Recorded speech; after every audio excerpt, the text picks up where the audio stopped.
खुदावंद यीशु मसीह के खूबसूरत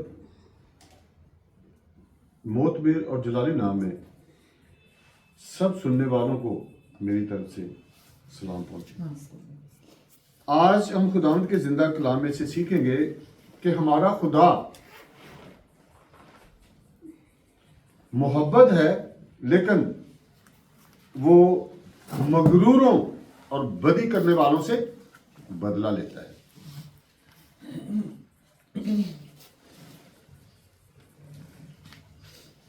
तो सबसे पहले हम खुदावंद के जिंदा कलाम में से सीखेंगे कि खुदा मोहब्बत है।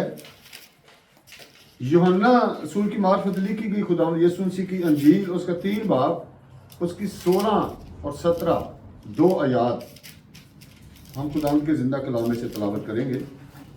तो ये तलावत हम बैच शरीफा के साथ मिलकर करेंगे। खुदावंद के जिंदा पाक कलाम में यूं लिखा है, क्योंकि खुदा ने दुनिया से ऐसी मोहब्बत रखी कि उसने अपना इकलौता बेटा बख्श दिया, ताकि जो कोई उस पर ईमान लाए हलाक ना हो बल्कि हमेशा की जिंदगी पाए। क्योंकि खुदा ने बेटे को दुनिया में इसलिए नहीं भेजा कि दुनिया पर सजा का हुक्म करे, बल्कि इसलिए कि दुनिया उसके वसीला से नजात पाए। आमीन आमीन। एक और हवाला हम खुदावंद के जिंदा कलाम में से पढ़ेंगे। यूहन्ना रसूल का पहला खत, उसका 4 बाब, उसकी 10 आयत। यूहन्ना रसूल का पहला खत, उसका 4 बाब, उसकी 10 आयत। मोहब्बत इसमें नहीं कि हमने खुदा से मोहब्बत की, बल्कि इसमें है कि उसने हमसे मोहब्बत की और हमारे गुनाहों के कफारा के लिए अपने बेटे को भेजा। आमीन। बड़ी खूबसूरत तरीके से खुदा ने इसको वाज़िया कर दिया है कि मोहब्बत क्या है। सबसे पहली बात, किसी को रोटी खिला देना, उसकी ज़रूरत रुपया पैसे से पूरी कर देना, किसी को कपड़े दे देना, किसी को यानी किसी भी तरीके से किसी की मदद करना, यह भी मोहब्बत के ज़िम्रे में आती है। लेकिन खुदा ने वो दुनिया से मोहब्बत की है जो आज तक ना कोई कर सका है और ना कोई कर सकेगा। कैसे? कि उसने दुनिया से ऐसी मोहब्बत रखी कि अपना इकलौता बेटा बख्श दिया, यानी हमारे लिए दे दिया, ताकि जो कि उस पर ईमान लाए हलाक ना हो। मेरे अजीज, ये दुनिया में सबसे बड़ी मोहब्बत की सबसे बड़ी मिसाल है। इससे पता चलता है कि हमारा खुदा हमसे कितनी मोहब्बत करता है कि अपने बेटे को भी उसने मेरे और आपके लिए सलीब पर कुर्बान करने से दरेग ना किया, ताकि उसके सलीब पर कुर्बान हो जाने के वसीला से हम सब हमेशा की जिंदगी पाएं। तो हमेशा की जिंदगी को मैं कई दफा इसको डिफाइन कर चुका हूं। हमेशा की जिंदगी वो है जब पहली मौत तो हम सब ने मरना है।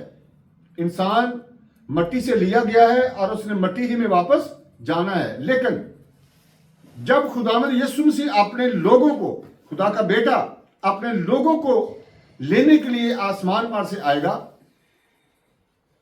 तो जो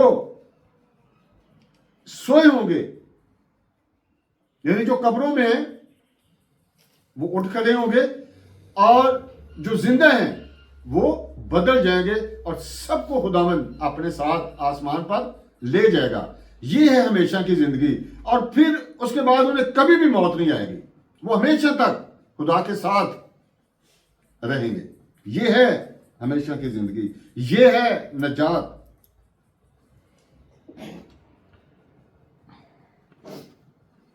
तो ये अख्तियार खुदा ने अपने बेटे को दिया, और ये मोहब्बत खुदा ने पूरी दुनिया के साथ की है कि अपने बेटे को उसने भेज दिया हमारी खातर सलीब पर कुर्बान कर दिया, वो कब्र में गया, तीसरे दिन मुर्दों में से जी उठा, ताकि हम भी, वो जिंदा है और हम भी हमेशा तक उसके साथ जिंदा रहे। यह है खुदा के मोहब्बत की बहुत बड़ी मिसाल। और दूसरा हवाला हमने पढ़ा है कि मोहब्बत इसमें नहीं कि हमने खुदा से मोहब्बत की। इंसान की मोहब्बत क्या है खुदा के साथ? आज वो कुछ है, बल्कि एक एक दिन में हम पता नहीं कितनी कितनी दफा अपने ज़हन को बदलते हैं। ऐसे कर लेते हैं, चले ऐसे नहीं तो ऐसे कर लेते हैं, चले आज मेरे पास टाइम नहीं खुदा के साथ बात करने के लिए, चले कल कर लूंगा, कल भी ये काम है, चले परसों कर लूंगा। लेकिन खुदा ने हमारे साथ ऐसा नहीं किया। खुदा ने इसलिए हमारे साथ मोहब्बत नहीं की कि हमने उसके साथ मोहब्बत की है, बल्कि उसने पहल की है, उसने हमारे साथ मोहब्बत की है। और अब हम सब पर, जो खुदावंद के कलाम को पढ़ते हैं, जो खुदावंद के कलाम को सुनते हैं, जो खुदावंद के कलाम पर यकीन रखते हैं, सब पर फर्ज है कि हम भी खुदावंद के साथ मोहब्बत करें।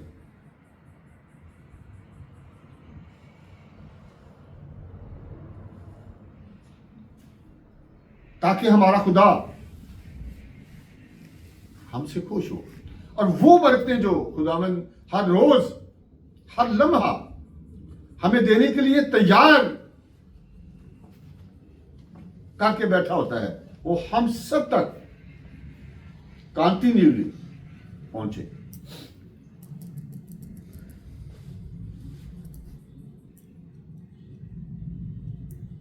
और एक और हवाला हम खुदावंद के जिंदा कलाम से पढ़ेंगे। मुकद्दस लूका की मार्फत लिखी गई खुदावंद यीशु मसीह की अंजील, उसका 6 बाब, उसकी 27 आयत से लेके 29 आयत तक, चैप्टर 6 वर्स 27 to 29।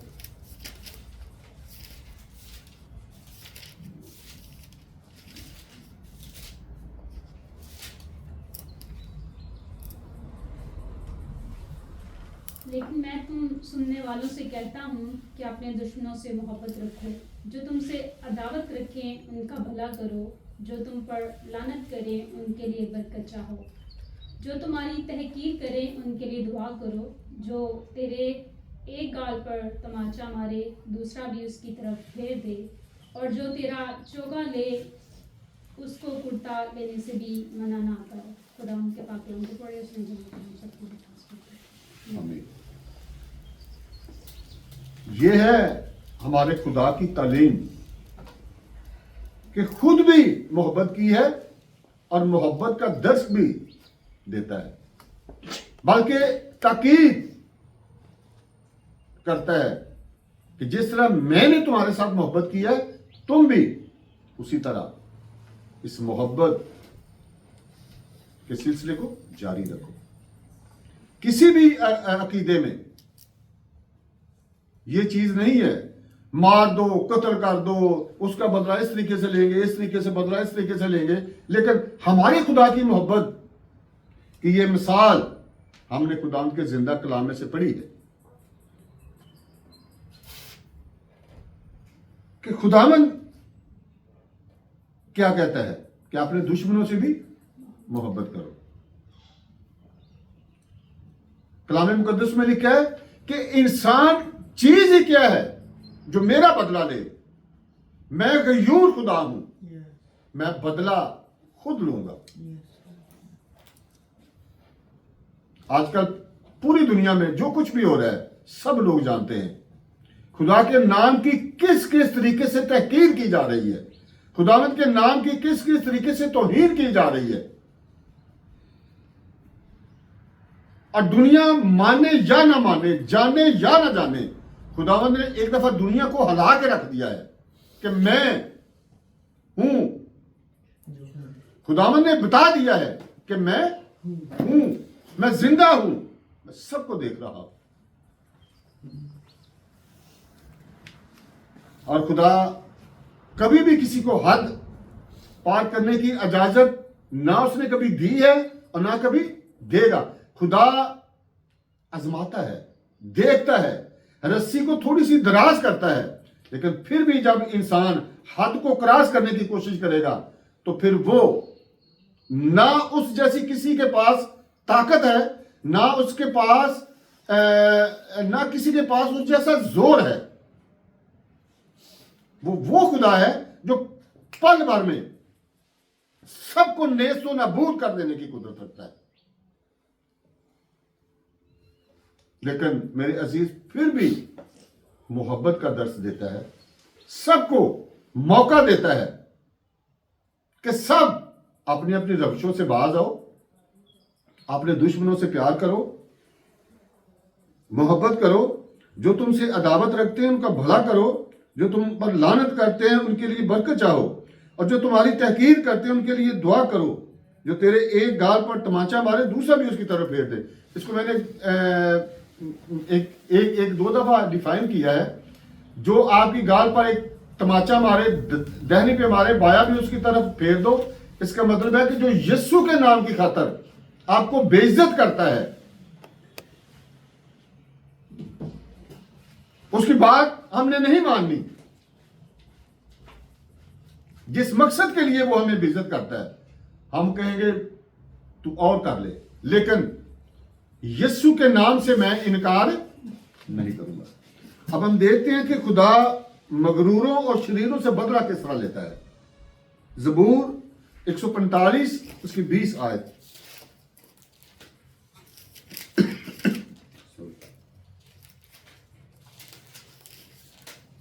खुदावन अपने सब मोहब्बत रखने वालों की हिफाजत करेगा, लेकिन सब शरीरों को हलाक कर डालेगा। खुदावन अपने मोहब्बत करने वालों की हिफाजत करेगा और सब शरीरों को हलाक कर डालेगा। यानी जो खुदा के साथ मोहब्बत करते हैं,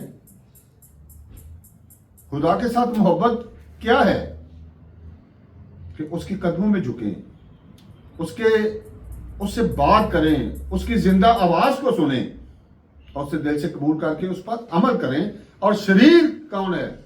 जो इन सारी चीजों की मुखालफत करता है, जो गैर मबूदों के आगे अपने माथे टेकते हैं। उनके बारे में लिखा है कि खुदा उन सबको हलाक कर डालेगा। हर वो काम करने वाला जो खुदावंद की मर्जी के खिलाफ है, खुदा उन्हें हलाक कर डालेगा। यशायाह नबी का सहीफा उसका 13 बाब उसकी 11 आयत में लिखा है, और मैं इस जहां को उसकी बुराई के सबब से और शरीरों को उनकी बदकिरदारी की सजा दूंगा, और मैं मगरूरों का गरूर, नेस्त और हैबतनाक लोगों का घमंड पस्त करूंगा। आमीन।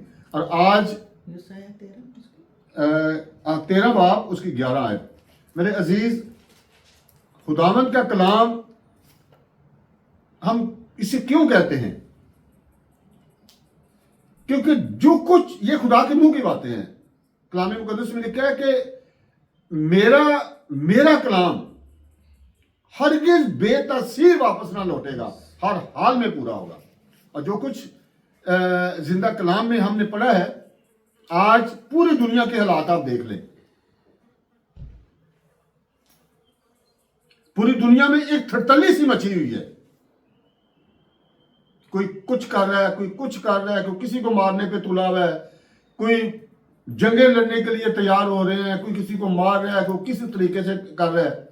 लेकिन ये सब क्या है कि अगर हम खुदावंद की मर्जी को पूरा नहीं करेंगे, बदी के बारे में सोचेंगे। अब बदी क्या है? हर दूसरे को नुकसान पहुंचाने की कोशिश में लगे रहना, हर दूसरे को अपने से नीचा दिखाने की कोशिश में लगे रहना। तो अगर यह सिलसिला जारी रहेगा तो फिर गयूर खुदा आसमान पर देखता है, फिर वो दुनिया को हिला के रख देगा। इंसान क्या है उसके आगे? और इंसान का कुल्ली फर्ज यही है कि वो खुदा से डरे,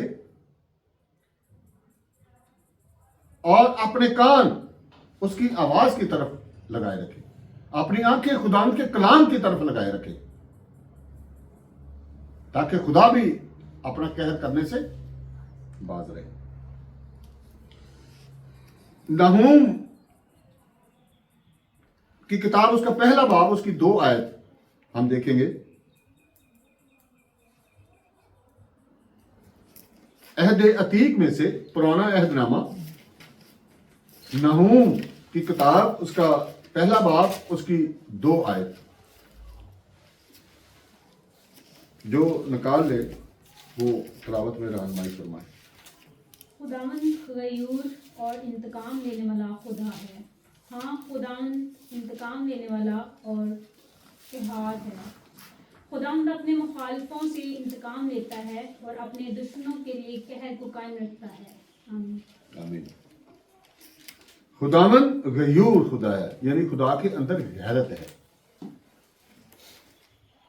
ऐसा नहीं, ना कभी हुआ है ना कभी होगा कि इंसान जो कुछ मर्जी करता रहे खुदावंद देखता रहेगा। उसकी आंख बदी को नहीं देख सकती।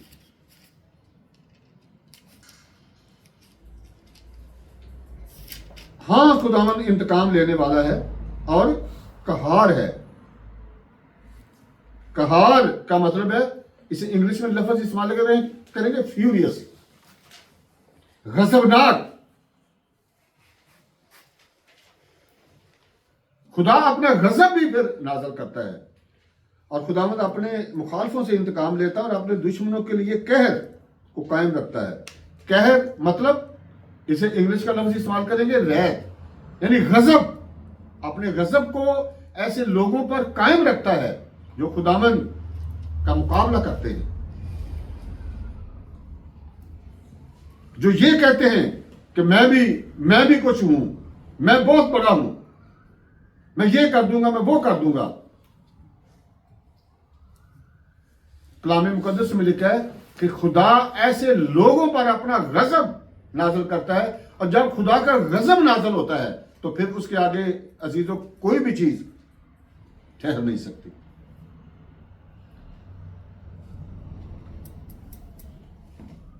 वो लोगों को पानियों से मार देता है, वो लोगों को आसमान से गंधक की बारिश करके मार देता है।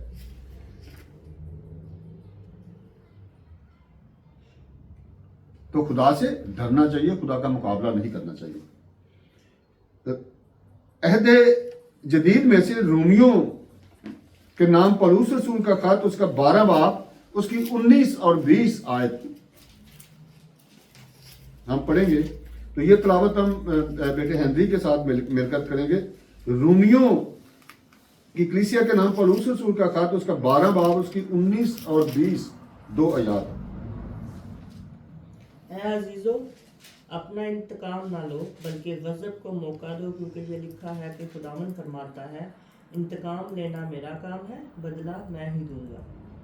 बल्कि अगर तेरा दुश्मन भूखा हो तो उसको खाना खिला, अगर प्यासा हो तो उसे पानी पिला, क्योंकि ऐसा करने से तू उसके सर पर आग के अंगारों का ढेर लगाएगा। कलाम मुकद्दस में हमने पढ़ा है कि खुदावंद फरमाता है कि अपना इंतकाम ना लो बल्कि गजब को मौका दो, क्योंकि ये लिखा है कि खुदावंद फरमाता है इंतकाम लेना मेरा काम है।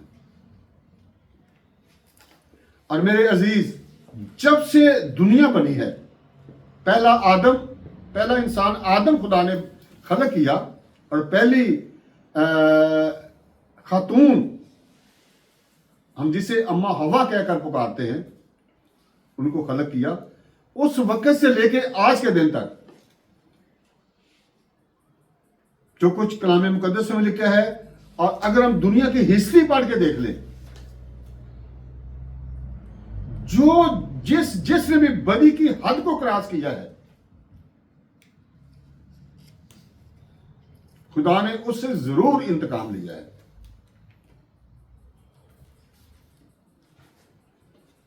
जिन्होंने ये दावा भी कर दिया कि हमने आधी दुनिया फतह कर ली है, मेरे जैसा कोई खतरनाक दुनिया में हो ही नहीं सकता।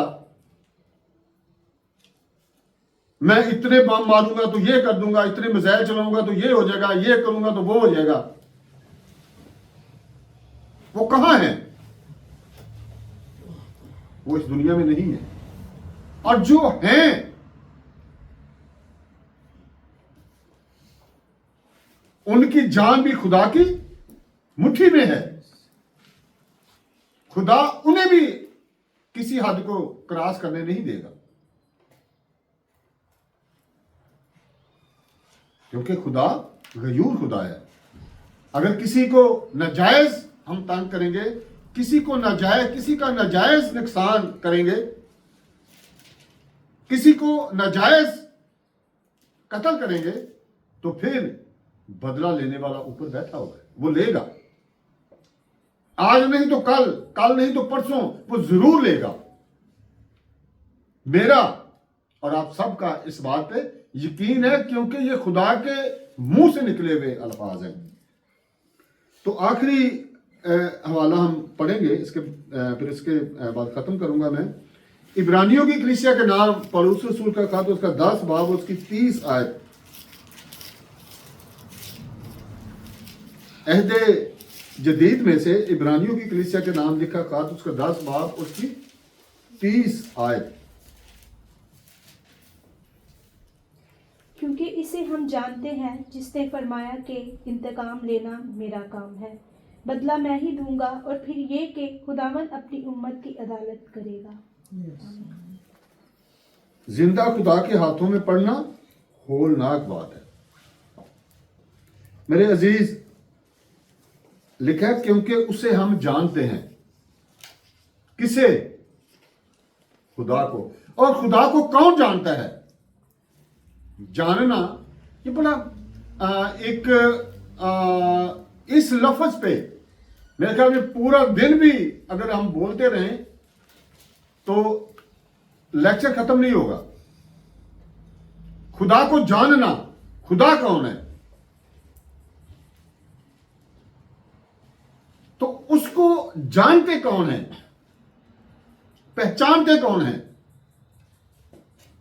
जो उसे अपना खुदा मानते हैं, जो उसे अपना खालिक मानते हैं, जो उसे अपना राज़िक मानते हैं,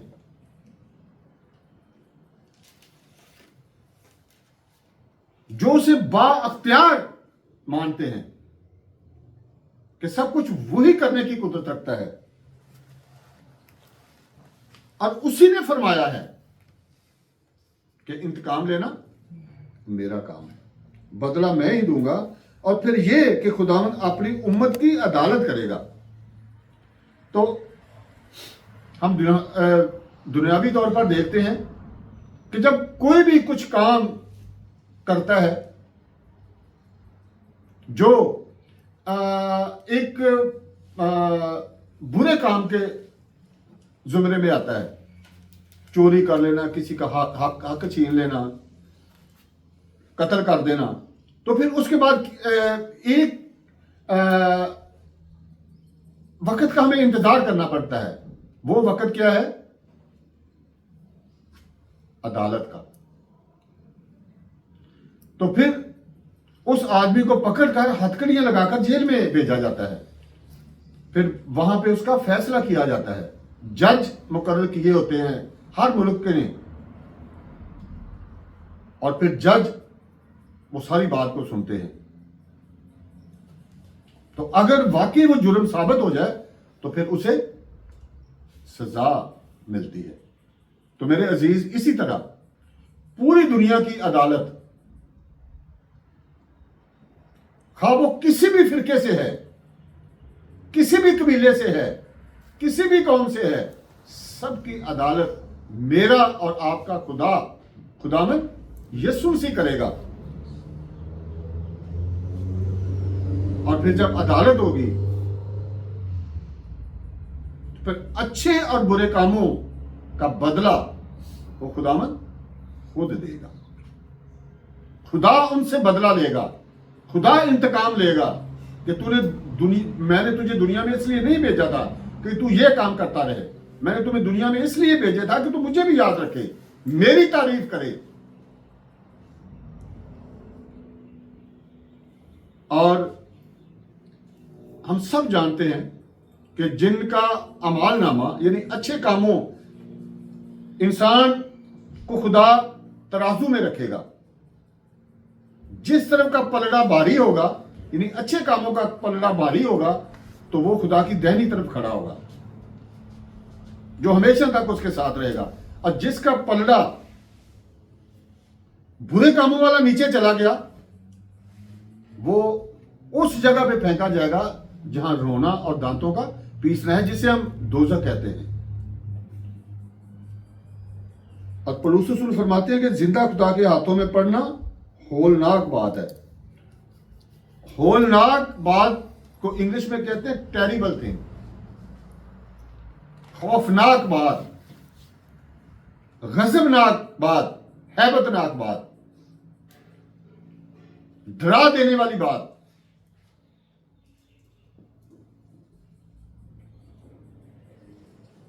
और कभी भी खुदा का मुकाबला ना करें, बल्कि खुदा के आगे हमेशा अपने स्वरों को झुकाए रखें। और दुनियावी तौर पर भी हमने पढ़ा है कि जो जिस दरख्त की टहनियां जो नीचे झुकी होती हैं उनको फल ज्यादा लगता है, और जो टहनियां इस तरह सीधी अकड़ के रहती हैं ना तो उनको फल लगता है, थोड़ी ही देर में उन दरख्तों का मालिक उन्हें काट कर नीचे गिरा देता है, फिर उनको आग में ये उनसे आग जलाई जाती है।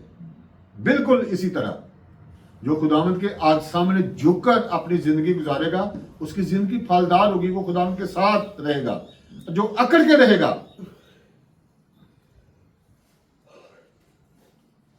वो काट डाला जाएगा और फिर फेंका भी आग में जाएगा। सो खुदा हम सबको आज के कलाम के वसीला से बरकत दे, और मेरी दुआ है सब सुनने वालों को खुदा तौफीक दे कि हम अपने खुदावंद के साथ मोहब्बत करें, अपने खुदावंद के साथ उसके सामने अपने सरों को झुकाए रखें जिस तरह खुदा ने हमारे साथ मोहब्बत की है। खुदा आप सबको बरकत दे।